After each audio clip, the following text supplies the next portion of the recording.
Hi ಎಲ್ಲರಿಗೂ. ಇದು Saturday morning blog. ತುಂಬಾ ಹೀಟಾಗಿ ಹೋಗಿತ್ತು. ಸೊ ಹಾಗಾಗಿ ಎಳ್ನೀರಿಗೆ ಸ್ವಲ್ಪ ಲಿಂಬು ಮತ್ತು ಉಪ್ಪನ್ನು ಹಾಕ್ಕೊಂಡು ಕುಡಿತಾ ಇದ್ದೀನಿ.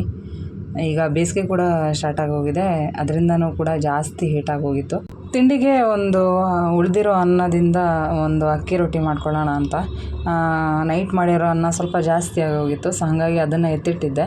ಅದನ್ನು ಇವಾಗ ಮಿಕ್ಸಿ ಜಾರಿಗೆ ಹಾಕ್ಕೊಂಡ್ಬಿಟ್ಟು ಅದಕ್ಕೆ ಬೇಕಾಗಿರುವಂತಹ ಕ್ಯಾರೆಟ್ ತುರಿ, ಹಸಿಮೆಣಸು, ಈರುಳ್ಳಿ ಹಾಗೆ ಉಪ್ಪು, ಫಸ್ಟಿಗೆ ಇದನ್ನೆಲ್ಲ ಚೆನ್ನಾಗಿ ಕಲಿಸ್ಕೊಂಡು ಆಮೇಲೆ ಅಕ್ಕಿ ಹಿಟ್ಟು ಎಷ್ಟು ಬೇಕೋ ಅಷ್ಟನ್ನು ಹಾಕ್ಕೊಂಡು ಸ್ವಲ್ಪ ಎಣ್ಣೆನ ಹಾಕ್ಬಿಟ್ಟು ಸ್ವಲ್ಪ ನೆನೆಯಕ್ಕೆ ಬಿಟ್ಟಿದ್ದೆ ಒಂದು 10 ನಿಮಿಷ.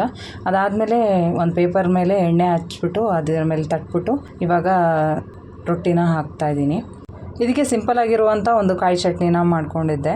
ಹಾಗೆ ತಿಂಡಿ ಎಲ್ಲ ಆದಮೇಲೆ ಸ್ವಲ್ಪ ಕಿಚನೆಲ್ಲ ಕ್ಲೀನ್ ಮಾಡ್ಕೊಂಡು ಗ್ಯಾಸ್ ಎಲ್ಲ ಗಲೀಜಾಗಿ ಹೋಗಿತ್ತು. ಸೊ ಹಾಗಾಗಿ ಕಿಚನೆಲ್ಲ ಕ್ಲೀನ್ ಆದಮೇಲೆ ಸ್ವಲ್ಪ ಪಾತ್ರೆನೂ ಕೂಡ ಇತ್ತು, ಅದನ್ನೆಲ್ಲ ತೊಳೆದಿಟ್ಕೊಂಡೆ.